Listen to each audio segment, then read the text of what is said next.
My name is Keith Halgrud. I'm the Director for the State of California for CA Technologies. Thanks for attending the session today.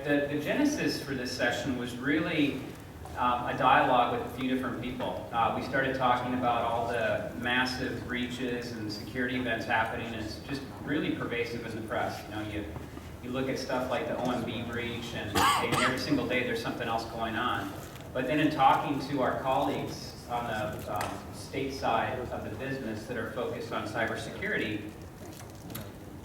we're not getting a lot of feedback from them that their cybersecurity budgets are growing exponentially to deal with the glut of cyber threats. So we decided to pull together a panel of folks to discuss how to go about some funding strategies, how to make cybersecurity more pervasive, more relevant to that executive team, and some ideas to go about putting together that plan and cobbling together that funding. And so to that end, we pulled together a panel of industry experts here today. And what we'd like to do is just kind of keep this as a free-form event. So if we have something that comes up and it spurs a question, please get that hand up. We are going to be rewarding some participation today as well. So please participate, and there will be awards.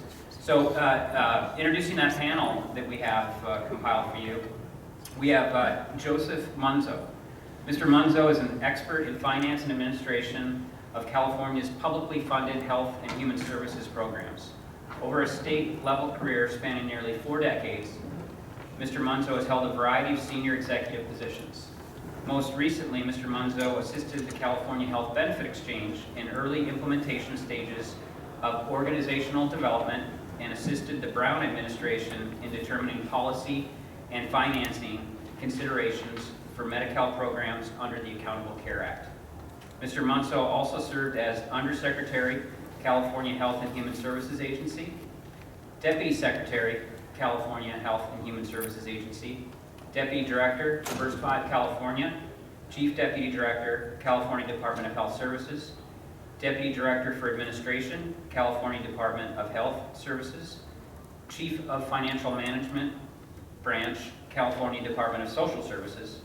Mr. Munso was also the chairman of California First 5 Commission and served on the Managed Care Risk Medical Insurance Board. We also have Jamie Mangrum. Mr. Mangrum has been an information technologist, innovator, and leader for over 30 years.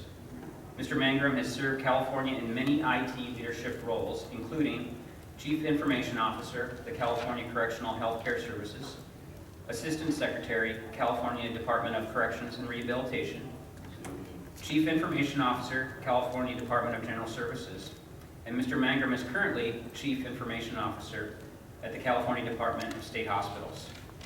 Mr. Mangrum and his team recently received the 2015 Best of California Award honoring public sector technology innovation for the Personal Duress Alarm System Project. And lastly, we have Anthony Souza. Mr. Souza is the founder of Government Policy and Strategies. Government Policy and Strategies was created to provide research-based policy analysis and business development services to technology firms pursuing opportunities with the state of California. Mr. Souza was also a founding partner of Public Sector Partners. You might have heard of those folks as well. Mr. Souza has a distinguished public sector career that includes serving as Chief of Technology and Strategic Planning for the California Children and Families Commission. In that capacity, Mr. Souza created an organizational technology model including state-of-the-art office automation, mobile working environments, a statewide program evaluation system, and an award-winning geographic information system. Prior to the Children and Families Commission, Mr. Souza served as the Chief of Administration for the Information Technology Service Division at the California Department of Health Services. At this point in time, I'm going to turn it over to Mr. Souza. He's going to moderate the panel today. As I said before, please jump in with any questions, and they'll have some good questions for you as well to make some guesses at, and we'll have some awards for you guys. Great, thanks, Keith. Excuse me. First thing I wanted to ask, how many people in the room, California state government? Okay, vast majority. Local government? A couple industry folks? A couple more. Okay, great, thanks. So title for our session today, Funding Secrets for the ISOs from the Expert. I had decided to kind of on the fly change that a little bit. Maybe too far away here. Because I think the key is making security matter. You need to make it matter to executive leadership, to the people that own the purse, and to the people that make the rules. Because things that matter get funded. So we've gone through some introductions. As Keith said, we'd really like some kind of interactive session going here. So as we step through stuff, if you have an immediate question, just throw up a hand and we'll take it right away. So why does security matter? Well, it matters because confidentiality matters. There's a lot of data on all of us that government is keeping to do its daily business, and the confidentiality of that really matters. You're a steward for the citizens' data, and you need to take care of it. Accuracy matters. So I'm driving down here this morning. I sure wouldn't want to get pulled over because there's a warrant out for me because someone hacked into a system and changed a bunch of data, and all of a sudden I show up as a criminal. I wouldn't want that to happen. So we have to protect the data assets that we have to make sure that no one goes in and does anything nefarious with it. And we've sort of got a moral obligation to do no harm with the data that we collect on people and require people to give us. So, we don't want to do harm by having someone end up with a bad credit score because some of their financial data was compromised, or end up with a bunch of charges on credit cards because their financial data was compromised. So we've got an obligation to protect data. Also, it's pretty dang expensive to get breached. So, most of us have heard about the Target breach. So 70 million records, net cost impact $252 million to Target for that breach. Home Depot had a breach, 56 million records with a net cost impact of $62 million. So an entity, the Ponemon Institute, did a study that shows that the net cost impact of a public sector breach is $172 per record impacted. So let's kind of maybe extrapolate that up a little bit. So California population right now, roughly 39 million folks. Licensed drivers in the state, about 24 million. Number of people employed in non-agriculture jobs, about 13 million. Number of people on Medi-Cal right now, about 12 million. So I decided to kind of play with those numbers a little bit, and I quickly moved away from using the Ponemon Institute numbers that I had just showed of $172 cost per record, because those numbers were astronomical. They were moving into the billions of dollars of costs for breaches of certain types of entities. So California licensed drivers, 24 million. So say DMV gets breached and every record is accessed by somebody. If I use the number that Target had, which was roughly $3.50 per record to deal with the breach, that'd be $86 million on DMV for a breach. It's a good number. Total number of people employed, roughly 13 million. Most of those people probably filing a tax return. So 1 year's worth of tax returns, there's a breach that accesses those. Rough cost maybe $46 million to take care of. Total number of folks on Medi-Cal, about 12 million.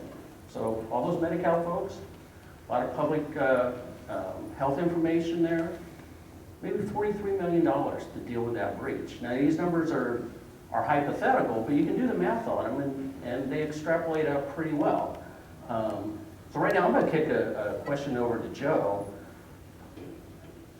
So if, say during your time over at Department of Health, and you had a breach of, say, the main database system where all of the claims are held, the MIS DSS, and say you got dropped a $43 million remediation cost, how would the department have done about funding that? Well, I guess this is, the good news is it's so big that somebody would have to help us. The bad news is most of us probably wouldn't be around after it occurred. You know, typically in the old days, when breaches occurred, it was because somebody left something on a laptop, somebody did something wrong with a mailing that went to the wrong place or whatever. It wasn't the issue of the cybersecurity stuff that we're seeing today, where people are trying to ping into networks and get in, and you have these massive kinds of things.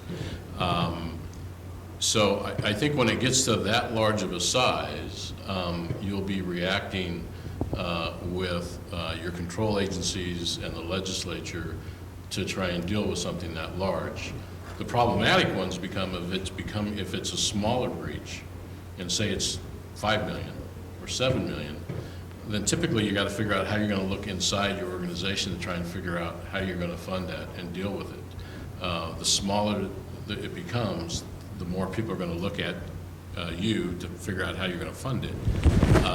And then you've got to look at, you know, your typical sources of ways to try and fund that. Is that better? In terms of, do you have savings within your support budget, which is your personal services, your operating expenses, et cetera? Do you have savings within, in the Health and Human Services Agency? We also had what they called local assistance funding, which that went to local levels, et cetera. Do you have money there to try and fund it? If not, then you've got to go out and look at ways to try and fund that through either deficit spending, knowingly spending a deficit that people know you're going to do that, or and work with the legislature to get a new appropriation,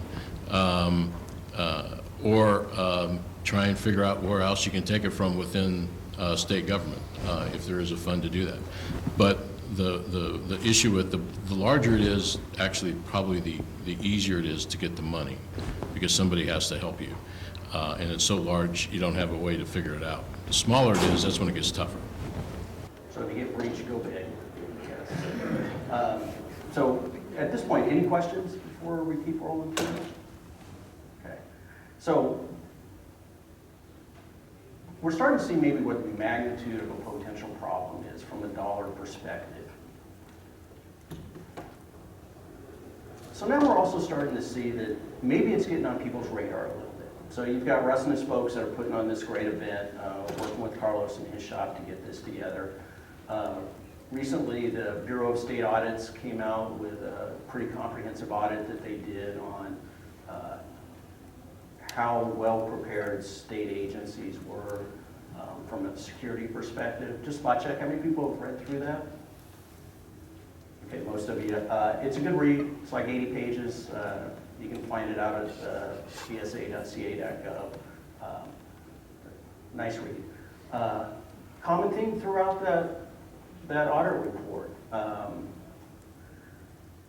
Compliance is not happening to the degree that it should, and the most commonly cited issues causing that are inadequate budget and staff shortages. So basically two things that wheel off of money. So, and then, Joe, I had a couple more questions for you. From your experience, how aware do you feel department and or agency leadership is about the threat level and potential impacts of cybersecurity? It's probably a little bit higher than it used to be, but I still don't believe that there's a real true understanding of the potential threats and the potential size of what those threats might be. I know this governor has created a cyber task force, security task force. He also just created I think it's called a Cyber Security Integration Center or something like that. So the awareness, I believe, is going up, but I don't believe people understand the potential magnitude, the potential cost to try and do this the right way, and the kinds of activities that are needed to ensure that those kinds of the major breaches don't occur. The good news is that, you know, these things are always about opportunities, and with awareness, there's usually more opportunities for people to begin looking at these issues. But I don't think that there's probably a really high level of awareness with everything else that goes on a day-to-day basis at the leadership levels. Okay, so how do you think people should best go about fixing that? Well, if I was within a department that was looking at, thinking that I had a need in that area, I would begin to brief people, particularly around, given the fact that the governor has made this a priority, about the need to begin looking at, do we have the appropriate resources to ensure the safety of our networks, our data, et cetera. And if not, what could we do about it? How much do we think it would cost? How do you think you could fund it? There may be a variety of ways to fund it.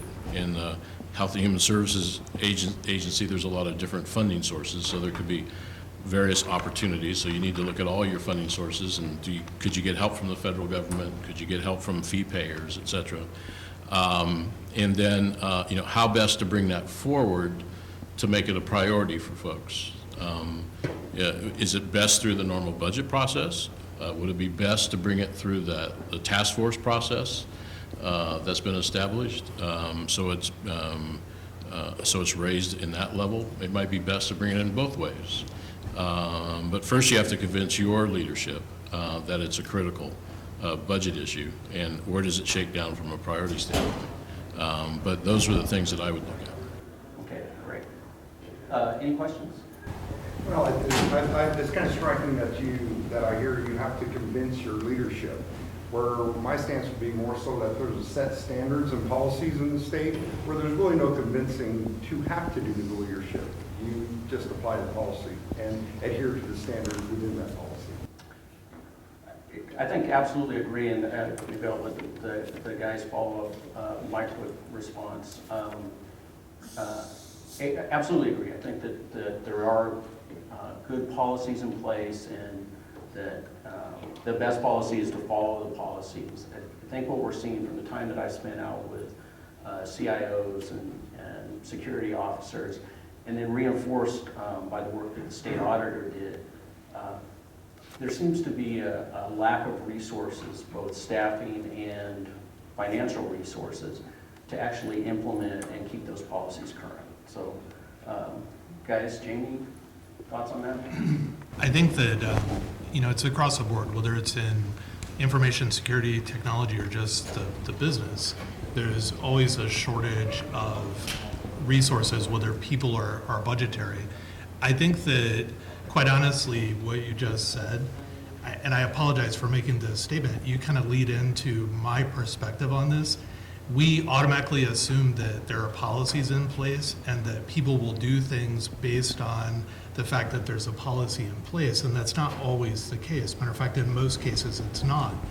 What we do in information security, it's really what we don't do that kind of, I think, puts us at a disadvantage. In most cases, when we run into budgetary problems within the state, on a regular basis, they don't really hear anything ever coming out of information security, meaning it's quiet. They don't know that there are breaches that are ongoing. They just assume that because they don't hear anything, that everything's okay. So quite honestly, I've seen in most history with me, that they actually put information security more on the same level of like training, where if they start looking for a budgetary center to start cutting within the organization, they'll start cutting it into employee training, and they'll actually start cutting into information security, because they take that silence, the lack of information, as basically being that everything's okay, I don't need this. And so what happens is, as a result, we end up taking huge hits, and so on. So what I was driving in this morning, I was thinking, what would I really say to help, people move forward? Well, the reality of it is, it's basically a sales issue. It's a marketing issue. You don't want to inundate your executives that you're responsible to, but you need to keep them informed. The way that you don't get cut and you keep the lights open or on is basically make them believe that they can't live without you. And the way that you do that is you consistently educate them on, these are the things that we prevented this month. This is how much we basically saved you in fines and penalties. I have it kind of easy, to be honest with you, because I have clinics and hospitals, and I think that organizations and health and human services have an easier road because we have PHI that we have to protect. So everybody's like, oh my God, patient data, we really need to take care of that. So we have HIPAA money and things like that that is available to us. But even we have, problems and issues. We have budget cuts this year across the board, and even in our information security and privacy area. And I think we do a good job basically educating our folks, but even so, they're still making cuts, and so on. So I would say that don't, run around like everything's on fire and scare people, but you need to market the successes of your organization and make sure they really understand that you're an integral and critical part of the operations and a necessity. If you're quiet, they don't think you're a necessity, and they'll basically get rid of you. And that's basically the easiest way to put it. So that's my advice. Don't rely upon policy. And even in IT, I always kind of joke, there's law and then there's like IT law. And let's say hypothetically you're not in compliance with something that's actually in law with IT, and you get stopped at a red light. What Anthony was talking about is no one's ever going to say you've got a bench warrant because you haven't consolidated email. I'm taking you in right now.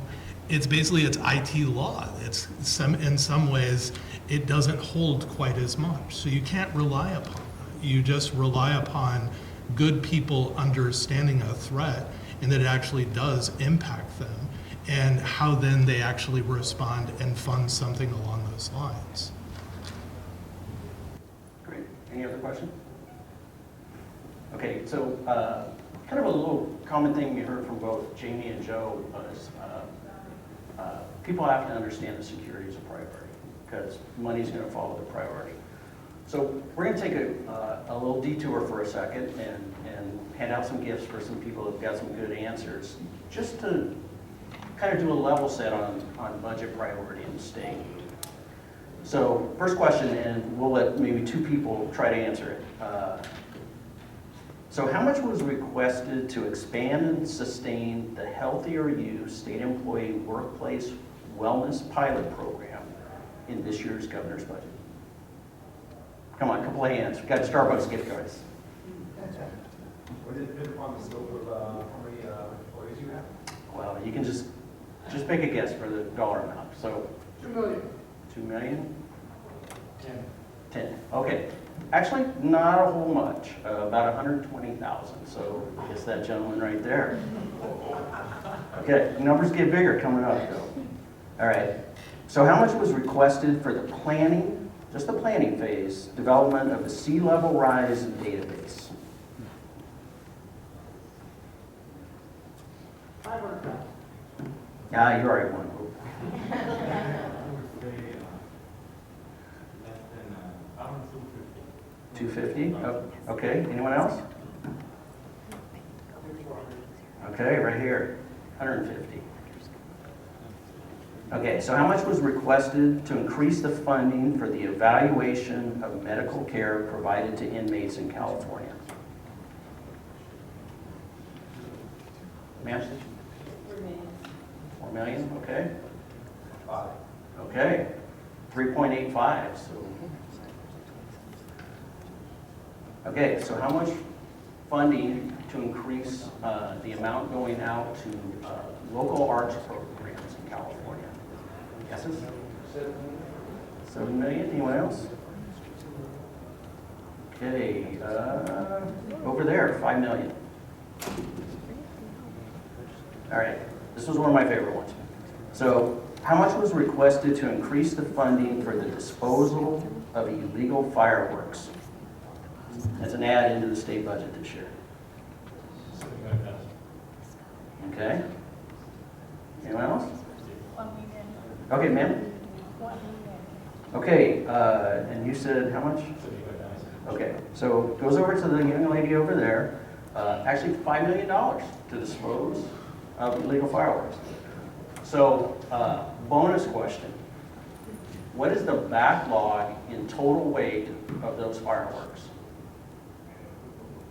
And we'll give a card to whoever answers that. Okay, this guy gets it right here. It's actually 164,000 tons. So I guess no smoking zone there. Okay, so the last one we'll roll out, and this was just to put it in perspective, all right? This last governor's budget, how much was approved for new funding for cybersecurity? Approved. Okay, anyone? Zero. Okay, anyone else? 3 million. Okay, actually, 2.5 million, generally. So I just wanted to throw that out, you know, a little bit of silliness, but it puts it in perspective. I mean, there are a lot of things that are being funded, and cybersecurity is not one of them. So going back to what the guy said, you know, we got to figure out strategies to get that money flow going and to get the executive leadership to understand that there's an issue here. Yeah. Hey, question for Joe, if you knew something about this, but just wondering, so the executive order from the governor's office, especially the cybersecurity integration Yeah. thing, does that come with any appropriation for departments to access, like a grant or something like that they can leverage from a funding perspective? As far as I know, it did not at this point. I think they were going to be trying to apply for some federal grants. But at this point, I think it was everybody pitching in from the various, what is there, like 12 or 14 entities that were going to be on it, and then the Office of Emergency Services coordinating the whole thing. Okay. Yeah, and I'll do a little follow-up information on that. There's a bill that's sitting at the governor's desk right now. It's an Irwin bill. It's AB 670. Basically stipulates the every 2-year security assessments for all the departments. Zero funding appropriation within it. All supposed to be done with existing resources. So, so we'll quickly, because we're getting a little bit short on time, go through some traditional funding strategies. And I'll look to the guys to make some comments and obviously try to field some questions. So you can go the traditional route, submit a BCP for additional funds and resources. Long cycle time on it, obviously, lots of documentation, a lot of hoops to go through, but that's the traditional way to look to bring in new position resources and new funds. Joe articulated a little bit on this issue, identify fund sources. So certain departments, there's a lot of different fund sources that are out there, not just state general fund dollars. So a lot of federal funds, a lot of special fees, special funds that are out there. Those can be sources to try to drag in some more money. You can attach to a larger effort. The folks over at Department of Healthcare Services, HIPAA's been a big thing for them. I think they've been able to pull down maybe over $30 million to address HIPAA issues over at Department of Health. Jamie, you guys able to pull down HIPAA funds? We are small enough, but it does help to contribute. Yeah, so that's, you can find those sources, that's a good thing. Attach it onto a programmatic change. As Keith was doing the introductions and he mentioned Joe's work over at Covered California with the ACA and helping the governor's office with some of the policy around ACA.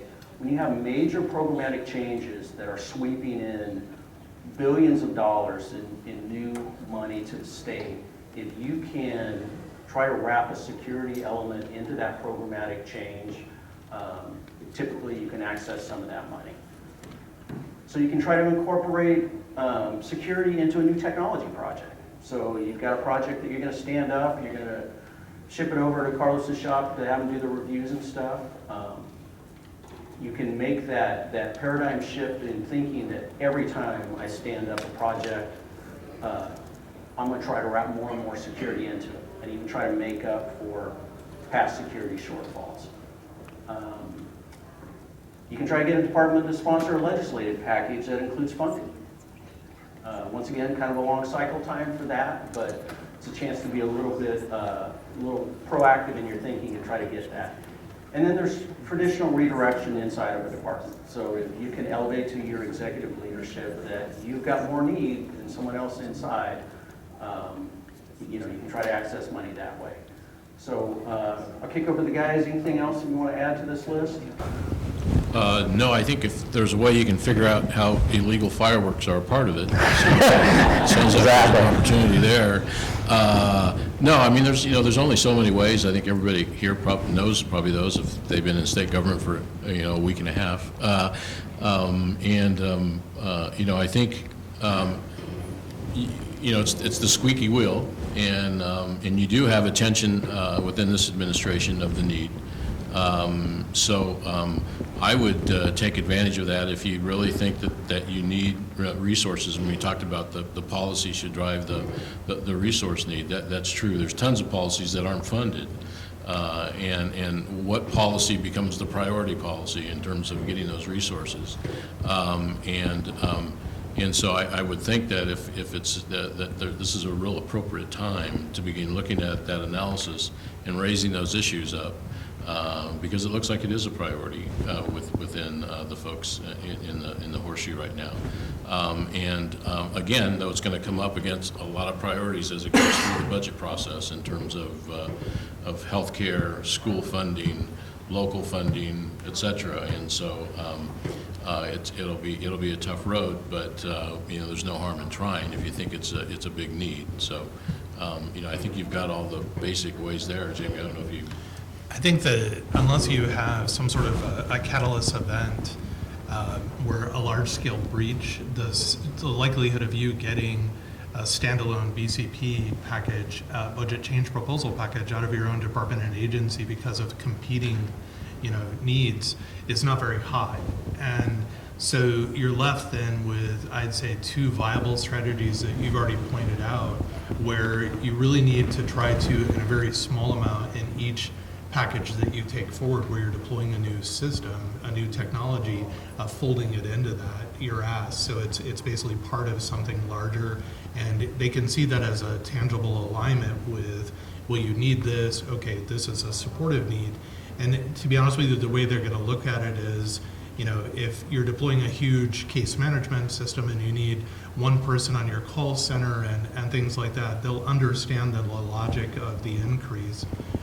The other is, and the more likely of how things are done, is its realignment within existing budgets, and so on. But it's definitively, unless you've had some sort of large-scale breach and whoever your replacement is, they're taking a BCP package forward, that's the only way that I see you, taking a standalone, out the door and successfully taking it through all the different control agencies and the Yeah, legislature. unfortunately, less reactionary than proactionary. But that's government, period.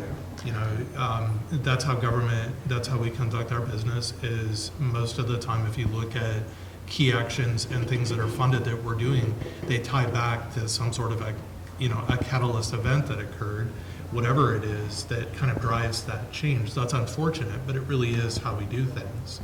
So. Yeah, and I think that the opportunity to be proactive is probably working with the task force. Right. But it'll be a combination of stuff.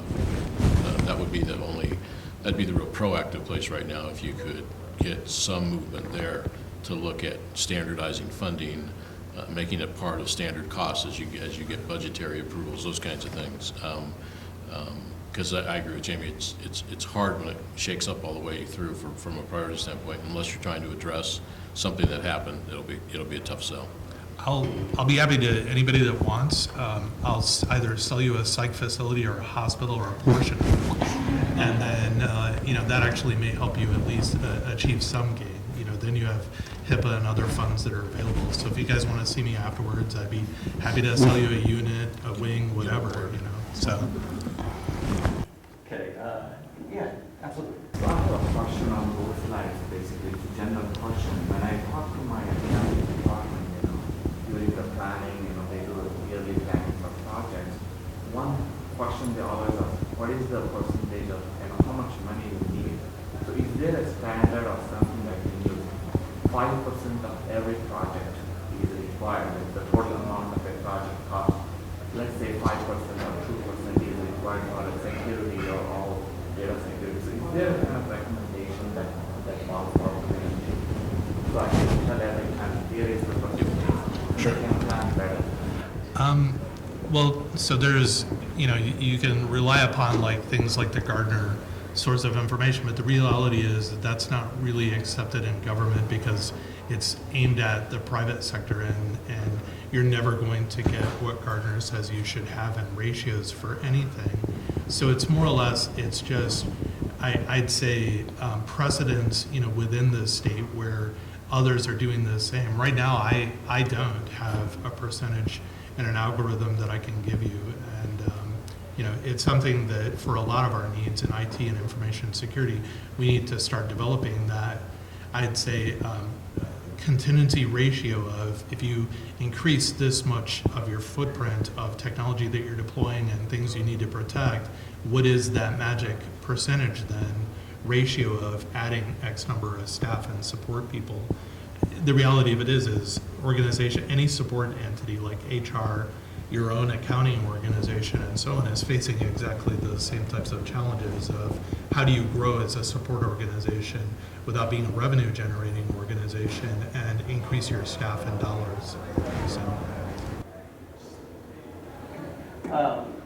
Just real quick, so I run down the last few minutes. There's some not so traditional ones that I think the guys have actually touched on. Getting Department of Technology to put in a statewide VCP to kind of true up everybody. We mentioned before, having everyone that's maybe submitting a technology project for approval to ask for security element. Obviously, we'd have to convince the Department of Technology to approve those all the time. Joe touched on convincing the Department of Finance maybe to create up a standard budget allocation for every new position so that every time a position gets approved, there's some kind of security cash that gets put into the budget for that. And then enhanced redirection, overhead within your own entity. Most IT divisions are overhead funded inside of their organization, so you can convince the accounting and budget folks internally that they should push up some of those overhead rates so that you can handle security for your whole portfolio. That's another strategy. So some of the keys. We've talked about it before. Raise the status issue of security. Be bold and educate the executive leadership. They need to know it's an issue. They need to know what your kind of funding status is to be able to address that issue. A little bit touching on the question that this gentleman had. You should document the time and funds that you're spending currently and document what you cannot do due to funding and resource constraints. Document, document, document, because every funding request that you put forward, people are going to ask. They're going to want to see the metrics on it, so document. Get friendly with your administrative leadership and staff inside your organization. Ask them how you can creatively access funding. They know where all the money's hidden. They know how to get new funding. Become their friend. And then there's some new budget control language out. It would behoove you to understand it and be able to leverage it. So budget letter came out, it's 1522, basically allows departments to utilize the funding associated with vacant positions or anything else inside of the agency. So they won't take the position away. They will just let you use that money for other things. Traditionally, it's been a little bit difficult to move money from personal services budget line items into OE&E line items where things like most security efforts are paid for. So you might want to give this one a read and talk to your budget folks about what kind of leniency it gives your operations. And then there's a new section 26 that kind of ties with that budget control language. And it authorizes actually the movement of the budget authority between personal services and operating expense. So take a look at those two things. If you have any questions about them, feel free to reach out to me and I'll give you whatever information I have on it. But basically, it's another venue to try to access redirected funds inside your own organizations. So with that, any further questions for the guys or myself? Yes? I have a question actually for our private folks here. You don't have lobbyists, right? Yes, no? You have them, right? I'll say what you do is, it's in your own best interest, right? Because we usually a lot of our IT stuff is equipment, consulting and services. So if they were to apply, you know, they're talking, they have more money, more contact with the legislature than we will ever have. Just the basic rules of life. If there was, you know, cultural issues, maybe take a CIO with you, or a CTO, or ISO or something, yeah, have those kind of discussions. I think we would really get, purchase, they would then be more willing to grant money to go through the budget process. It's all about educating. Yes. So I don't have a question really, but I do have a warning about your transferring budget from personnel to operations. I work at a UC system, and this is a standard practice for years that we didn't have a personnel, so we take that money to fund operations. After a while, your operations is funded by your empty positions. And so it kills morale because you can't hire people because the money you're using for operations is coming from your position. And then people are like, well, we can't hire people, we can't leave, we can't do other things, we can't actually fund our services. So this is great for short term, a morale killer for long term. Great point. Anyone else? Okay, we will wrap with that. Thank you all for attending. I guess there's like some little things to fill out if you have a notion for that. I've got cards up over on the desk if anyone has any follow-up questions. Yeah, thank you so much for attending this morning. Grab me if you want a copy of the presentation or any follow-up items. I really want to thank our panel that came here today and was very forward and forthcoming with information on, this paramount task that's in front of us. Execute on these cybersecurity needs, but do it with a shoestring budget, and maybe give us some creative ideas on how to go after the monies that we need to actually execute on the mission that's in front of us. So thanks again for your participation, and enjoy the rest of your day.